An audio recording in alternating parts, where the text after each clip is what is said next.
The Standard Chartered Bank has called for an inclusive environment that will allow women to thrive amidst emerging technologies through embracing digitalization.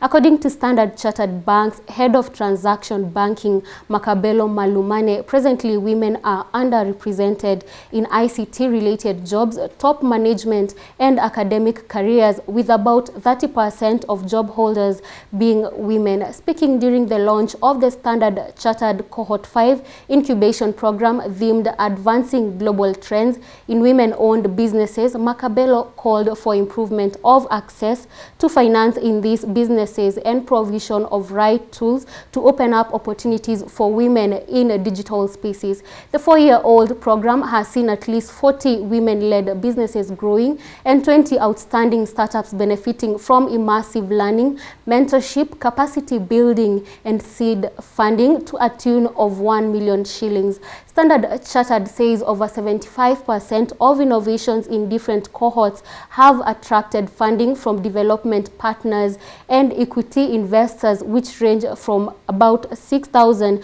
to 17,000 shillings. Collins Ogutu with the full report. Women have continued to take center stage in shaping the Kenyan technological space, despite a mirage of challenges that are dulling their efforts.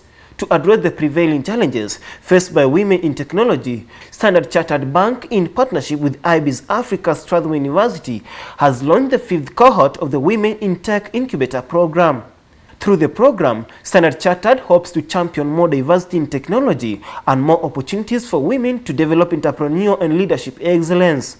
When I look at a project like a program like Women in Tech, which really focuses on women, one of the key SDGs that it addresses is goal number 5 on gender equality and empowering our women to be the best they can to become entrepreneurs. Speaking at the launch of the event, Standard Chartered Bank Head of Transaction Banking, Makabelo Malumane, called for improvement of access to finance women-led enterprises and provision of the right tools to open up opportunities for women in digital spaces. Not only should women be consumers of the digital economy, but they do need to be active creators and producers within the digital economy as well. With the right level of interventions, these women can participate not only at local levels, but also at a global scale. But a huge part of this involves improving the access to finance. To ensure that women-founded businesses are well positioned for growth, ICT Chief Administrative Secretary Maureen Barker has rooted for active participation of science, technology, engineering, and mathematics education among women and girls to bridge the existing gender gap. I stated today that as a government we do recognize that intentional and deliberate efforts are required to ensure that there are more women in tech, that there are more women in STEM. Of course, in recognition that at the moment only 30% of the workforce in ICT and STEM are made up of women. So to enable us increase this, we have various programs in place. I spoke about a Girls in ICT initiative that sits in my office at the Ministry of ICT, Innovation and Youth Affairs. And this program aims to encourage more young women, more young girls to take up and actively pursue careers in ICT and STEM. The 4-year-old program will choose 10 applicants to participate in the 12-week-long incubation program.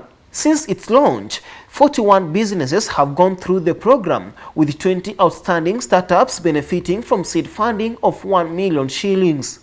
We were accepted into this program, and I think this was the turning point of Benacare, because the accelerator provided a conducive ecosystem for growth, giving us the building blocks for success of businesses like mentorship, networking, funding, and development of business skills.